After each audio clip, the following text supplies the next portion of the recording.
Hello, everyone. Welcome to another episode of Ring Diaries here at Church of Uganda Family TV with me, Fiona Mboa. We'll talk about anything and everything to do with marriage. I keep telling you, there's no expert in marriage. It doesn't matter if you are a month or 10 years or even 50 years, there's always something to learn. And we bring you real people sharing real experiences so that we can see how to make our marriages better and go back to what God ordained marriages to be. So with me today, I'm excited to host Reverend Benjamin Kusasira Sewanyana. You're very welcome. Thank you. I think for proper introduction, he'll introduce himself because of all the titles that he has. But we're happy to host you today. And today we're going to talk about mistrust in marriage. So don't go away as we start this show. You're very welcome, Reverend. Thank you, Fiona. It's very nice to have you here. And for the sake of our viewers, please introduce yourself with all the titles. Okay. Oh, I don't think I have so many titles. I'm simply Reverend Benjamin Kusasira Sewanyana. By the grace of God, I am the vicar of St. Barnabas Church of Uganda, Buya, in Muzira Chidinkonari and Namirembe Diocese. I am happy to see you. Thank you for coming at St. Barnabas. And it's a beautiful space, by the way, and one of the biggest churches I've seen. I don't know how you've accomplished that, but well done. It is really beautiful. God has been gracious to us, and people are committed to actually seeing this place with its true meaning of being a sanctuary of God. So they do all it takes to make it a better place each and every day. If you were here last month and you return today, you realize that there's something new. So there's always something new coming up. Sure. That is beautiful. And Reverend has been married for 9 wonderful years. How is marriage? Wow, marriage is exciting. To us, it is exciting, and it's been a series of learning and getting to know each other better, and we've seen the grace of God surface in our lives. Marriage is actually exciting if you make it that. Yeah. But marriage and church, how are you able to balance those two? Before we started, because marriage is in its own thing, but when it's in church, it seems like it is in the limelight. Like your marriage is on a pedestal, and we're all watching. How have you been able to do that? Well, I wouldn't say that it's very hard to balance marriage and church, because these are complementary. Because if you got wedded in church, so there is no way you can put away church from your marriage, because church is another platform where marriage can be encouraged and strengthened. So, and in church, you even see from other couples, they encourage you to carry on, because in church you have people that have been wedded for more than 50 years. Every time you look at them and you say, okay, I am heading there. I can do it. Marriage and church are complementary. Actually, church builds marriage more. So for us, church has been a blessing in our marriage, and it has connected us to so many people with different experiences of marriage. And what we felt like, the times, the ups and downs of marriage, there is someone in church that knows how best you can handle a situation. Yeah. So for us, we feel marriage and church, they're inseparable. Yeah. Interesting. So mistrust in marriage, getting down to the topic, what is mistrust? Now, mistrust is a state of, one, lacking confidence in the other spouse, or lacking faith in the other spouse. Every time you lack confidence and you're there like on a time bomb, you don't know what to expect, and you don't know what next will happen. I think that is what I would refer to as mistrust in marriage. The not having confidence. Confidence in marriage, that you feel your spouse can derail off from what the vows you made. They are not honest. That state of having that kind of mind. And you're insecure. It also some kind of insecurity. Yes, actually, I think it moves with insecurity. In marriage. So I think that's the best definition you can give to mistrust in this institution of marriage. Okay. And what causes this losing confidence? Because I'm thinking when we are getting married, we are all in love, we are inseparable. So what causes these things of mistrust along the way? There are quite a number of reasons why people's marriages fail, basing on mistrust. First of all, if there is a history of infidelity and your spouse has ever gotten you and red-handed or something of that nature, they would have a very big trouble in convincing themselves that you actually left that kind of thing. Even when you swear, I will never do it. Of course, again. people will always swear. Yes. People will say all sorts, and they will say all sorts of prayers and all sorts of, words Apologies, that bring yeah. apology to show that they can't do it. But of course, someone will take those in, but sometimes it takes time for them to actually heal from what they have seen. So if there is that history of infidelity, I think that is something that I should call number one in regards to mistrust. Someone would feel, however much you have apologized, maybe there is still a root It's like of a small thing that stays there. Yes, and sometimes also jealousy. Jealousy is also one way someone can say, okay, because with jealousy, you can have thoughts that can lead you to feel, okay, this is not right. Jealousy also gives birth to bad thoughts that can actually create mistrust. But people say there is no love without jealousy. But a lot of it, you see, if there is too much of anything, then it becomes bad. Yeah. For example, they say water is life. But if they threw you in an ocean, would it still be life? So I think over jealousy, if someone is very, very jealous, they actually lose it. But sometimes people say, I'm just being protective, I'm not being jealous. Where do we draw the line between being overprotective and being Now getting that one depends on the kind of person your spouse is or the kind of person you are. Because what I may find as a limit to another, it may be different. So it is about understanding your spouse to know that if I do this, if I'm very protective, or if I'm, much as I find it that I'm protecting my own, but when you exceed it, that everyone has a point of elasticity, I think. There are people that they go overboard. I'm just calling every hour to check on you. Is that too much? Well, others may find that romantic, something that shows a lot of concern, but others can look at it as nagging. So it depends. We have a duty to study our spouses to really understand what their interests are. Because you may think that you're innocently doing something, something of great, of great pleasure, or something that will bring satisfaction in the heart of your spouse, for them to feel that you care, but they will interpret it differently. So we have a duty to study and understand the likes and dislikes of our partners. When we don't do that, that's where someone can say, honey, you're going overboard. It's too much now. Yeah, it's too You're much. becoming a stalker. So apart from jealous, we've talked about jealous, we talked about infidelity. What are the other causes of mistrust?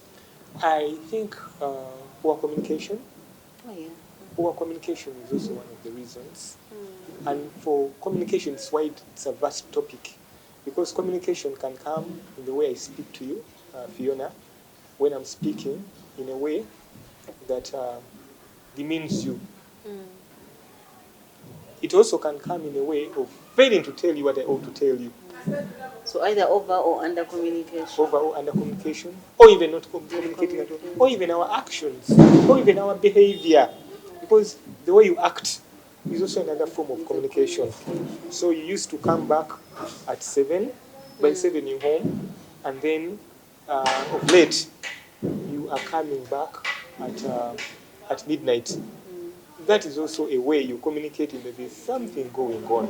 And now for me, I'm like, can I trust this person? What is he doing? What is he doing actually? Coming back late in the night.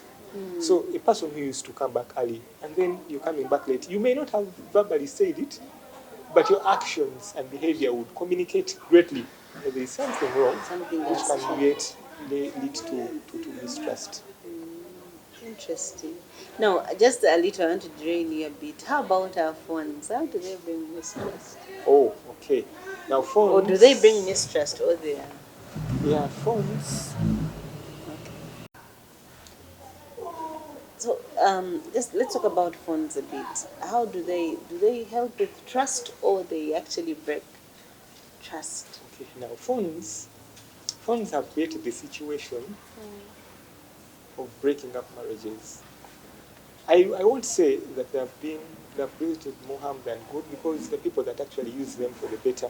Because if you're sending a romantic message to your wife, it can give them pleasure when they look at it and they say, okay, my husband or my wife is thinking about me. Yes. But still, we've had people that actually have looked at phones to be an evil, where they have created a situation of the phone itself ruining other people's marriages.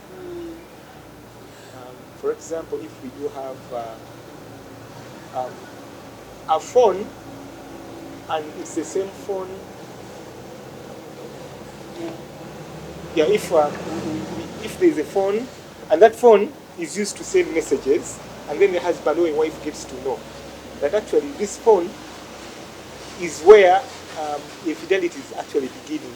Because before someone goes into that, I think there's some kind of communication on phone.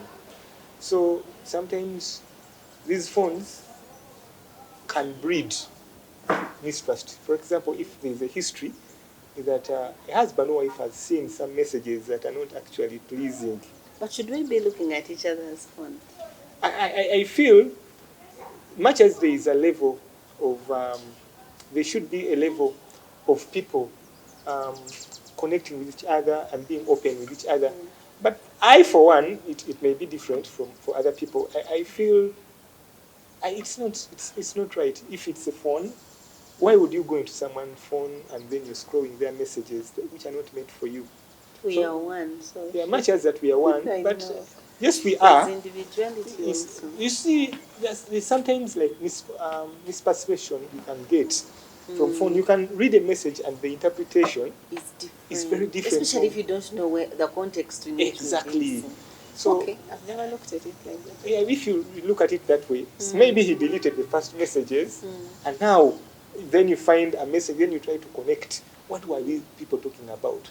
I would rather you talk openly rather than go in secretly to look into some people's phones. Especially he's sleeping and you're trying to scroll and see the light. Oh, yes. Already, but isn't that also already showing that there was mistrust? The phone is just making it worse. Because if you trust your spouse, why are you going through the phone? You know, sometimes we are humans. Fiona, we are humans, and we are designed in the way of being suspicious. You know, if you had something burst somewhere, you would want to find out actually what happened there. You know, there's a time when there were bombs in town, so people would run away, but in just a few seconds they would come back to see what has actually happened. But So that I one think always confuses me. You find someone has been knocked and people are like, why are we gathering? Like, that is the way God has created us. We always want we are to know. inquisitive, We are want very to- inquisitive. We always want to know. So someone may just see the phone and say, but what is actually in that phone?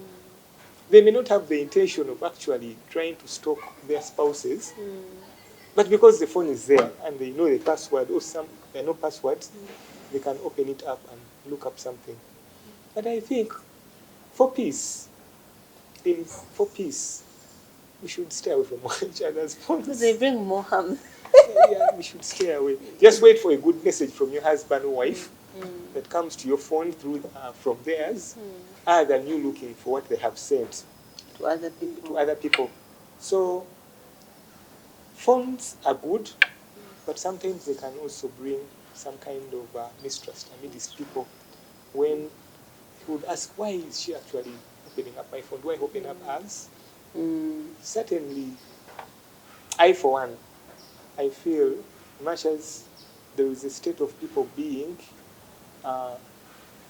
together, we are one, but these phones, sometimes they break marriages. That's true. And especially sometimes it's just a misunderstanding. You've not got the whole perspective of this message and you run off and To make conclusions, and before you know it, people are fighting. There's even a couple that I got to know of because of a phone. It started all with a phone, and then it grew into something much bigger. And if the husband say that if she didn't open my phone, there is no way I would have been so violent to her. And then they broke the phone, and they thought they harmed themselves, all because of a phone. So if you can stay away from someone's phone, I think it can create some bit of peace. For peace. Okay. Then, what other things bring mistrust? And I wanted to ask in the perspective of, this is a time we're preparing for a friend. You know how you prepare, you have girls, you're trying to talk. Another lady said, do not trust men. And you're telling a girl going to get married, do not trust men. All men cheat. It's just for, I don't know if you've heard about things like that. How do they breed mistrust? Okay, already I think they actually do. How do we handle such information, especially for newlyweds? Okay, well, the world has, you know, that those, you know, when friends gather, when you're going to wed, and they throw a party or something. Bridal showers. Bridal showers. And I have had situations where people come and tell the others, you know what, you people, you're going to this institution, anyway, they carry you, leave something for yourself. Exactly. So, well, I don't think that is right. And there's actually a musician, I don't know who she is, but she was saying in her lyrics of the song that all men, abasajja bonna be bamu, I don't know why. I don't know which kind of song it is, but I've heard it before. But that is not true. That is not actually true. But people have created a picture of categorizing all men to be the same. Even the Muganda says, "Omuliyambamba abomu n'avumaganya ekika kyonna." So I think people should take their relationship to be an individual thing. It is not a collective. And they should study. They shouldn't say that, you know, because my neighbor is like this, or my neighbor is having troubles because of this, my So marriage mine is also going to be that way. So you I think still that like is you're a suspect. a stereotype. That's a stereotype. And stereotypes, when it comes to marriage, it always goes, things are not right. Things are not, everyone has a different way of behavior. So for a one who says that, abasajja bonna be bamu, that is not true.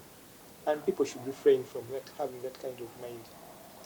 Because if someone's wife abuses him and the man responds by beating her, is it the same in my home? So if someone makes a conclusion that abasajja bonna be bamu, abakazi bonna be bamu, I don't think that is a proper way of, you know, taking situations to life. So marriage should be looked at in an independent way, basing on everyone having a different experience of marriage. But of course, there are those key elements that are universal, basing on culture. Okay. For example, like the Chiganda culture, they would train that a lady has to kneel for their husbands, but when you go to maybe another part of the country and you go to Chigezi, you know, there is no need for a lady to kneel. So if you come again and say that all men are the same, and yet even cultures draw distinctions in how things are supposed to be, then you're being very wrong at what you're doing. So our newlyweds need to know that marriage is individual. It is individual and has individual experiences for everyone. Yes. So not just generalize and think I'm getting into this marriage, but I have to look at my husband as a suspect until he becomes like other men. Yeah. I remembered something that has intrigued me to smile. I remember when, back in my school, when they used to say one man's meat is another man's poison. So I am trying to connect it to marriage, to see that what may seem exciting to one couple, it may be a taboo to another. So basically, marriages are different, basing on what you want the marriages to be. So I advise our viewers not to look at other people's marriages and they start comparing themselves to it, because situations are different. We have different backgrounds. We have different abilities. We have different weaknesses. So that is exactly what makes marriages different.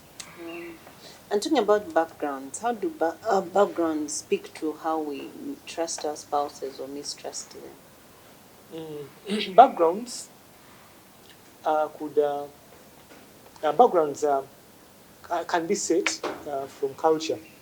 For example, we have cultures that may treat women in a certain way, and also trying to create restrictions. That a culture says that you're not supposed to open up as a husband. You're not supposed to open up fully to your wife. We never werekera you. I am told there are cultures of that nature. And of course, there are cultures that say that once you are married, then you're supposed to, to open up and be very free. Yes.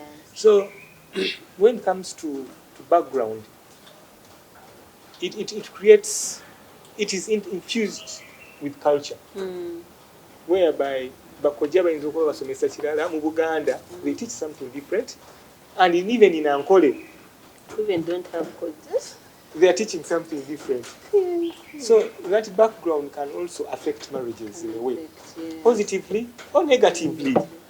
So I would want to say that backgrounds also affect the kind of marriages people do have. So you can actually either you can trust your spouse because of your background, or you can actually mistrusting him because of your background. Yes. Also, backgrounds also roots back in the families where we come from. Okay. For example, if you've been in a family where your father beats up your mother, he beats up his wife, and then they are very rude, and that is the way to go. I think that kind of background can have some kind of influence into a life of a child who has grown up in that form, and they think it is normal to behave that way. You see how marriage is being affected by background? Yes. But if someone was in a family where the father is treating the mother very nice, they would want to say, I'm sure Fiona, you've had situations where ladies say that I'm looking for a husband that is exactly like my father. Now that gets back to background, and see, background has impacted marriage positively. So it is true. And a word of encouragement to our viewers is that we should try as much as possible to be good backgrounds for our children. Yes. We can't determine where we came from. Exactly. But at least we can change something when we are creating an impact in the life of our children. A good impact. A good impact. So you can create a bad impact through the exemplary ways. If you're setting a bad example to them, that is what maybe you would expect in their marriage. It would be normal to abuse or slap your wife. Because that's what you know. Yeah, because that's what you know. That's what you've seen from your background. So as parents, we should refrain from creating backgrounds that are toxic For our children. and that may fail their marriages in the future. Interesting. So, with all those things that we've talked about, what are the signs? Like, what are those things you look out for and you're like, if I am now doing this, I'm not trusting my spouse? Okay, now, it gets back to the phone. Now, if you're the kind of person that goes when they're sleeping, your spouses are sleeping, and then you're checking in their phone. If you're the kind of person who would want to even hire private investigators to follow. Does it get that people bad? have gone that far. Are you serious? People have gone that far. What are you looking for? And people always want to prove a point that, I have caught you with Andy. So And if you're then the kind what? of person, and then maybe they're looking for an excuse to break up or a divorce. Sometimes people look for evidence when the marriage has gotten to their necks. And they want to create evidence that, I got you on such and such a day, you in this kind of lodge, and I have proof. So if you go to that level, that shows that there's a breakdown in your marriage. And certainly, something has to be done. Other times, insecurity, where people get annoyed. Something so small. Someone may do something, it may not even be a mistake, but a normal way of life. And some people take it, to be an offense. No, these are the signs that marriage is actually breaking down because of mistrust. You say something innocently, then someone makes a mountain out of an anthill. How dare you say that? those are some of the signs that one can base on to see that there's something actually they need help. They need help, and maybe to see a counselor, or to find a way of revisiting and improving their lives or their marriages. So those are some of the signs. Other times, someone that used to open up to you freely, and now they no longer open up to you. They are selective what they have. They are very selective on what they speak. So that can also, if you realize such signs, then you will get to know that there is something that is actually going astray. Yeah, the marrieds have what they call ulusirika. I don't know if Fiona you've heard of the ulusirika. The ulusirika, those moments when a husband wouldn't want to speak, or even a wife, and they stay, sometimes they even write chits, or other times they just simply keep quiet. You only find food on the dining, and they don't tell you whether you should eat or not. So what do you do? Eat? So such scenarios also are signs that is something that we need to put right in our marriages. But now if you're keeping quiet, how am I going to know what the problem is? Sometimes I was speaking to someone who has engaged themselves in that kind of thing, the ulusirika. And they were telling me that it helps me to heal every time I don't talk to her. I go and I rethink about my marriage, and I make better plans of how best. Alone, without talking to this person. So there are some people that have that kind of mind. But I think that is not right. You should be able to speak openly and find out where the trouble is, where the problem is. Because now I'm imagining if you're in your mind, you're talking to yourself. You won't even draw up scenarios that do not exist. And sometimes, when you keep anger in your heart for your spouse, you never know when it will explode. And when it explodes, the results may be fatal.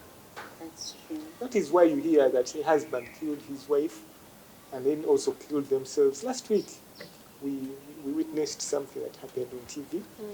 And a husband went and killed his wife and also took poison. I think it happened in areas of Lugazi. For those that witnessed that and saw it on TV, I think that also comes out of harboring a lot of anger, and you keep hatred in your heart and you fail to speak about it. And that is why communication is very important in marriage, where you can simply say, honey, I am not really happy with this. With you. So that you can find a way of settling that distress before it can explode into something that is more fatal. So I encourage people to open up, seek counselors, go to religious leaders, seek advice from parents, to see how best you can handle situations before mistrust can be a hell. Sit up and there's nothing left. Okay, so we're going to take a short break, and when we come back, we're going to continue with other things about mistrust. What are those things we are doing that actually making our spouses not trust us? And also then how best can we come from this very big disease that is eating at our marriages? Don't go away. I'm Fiona Mbowa, here at Church of Uganda Family TV with Ring Diaries.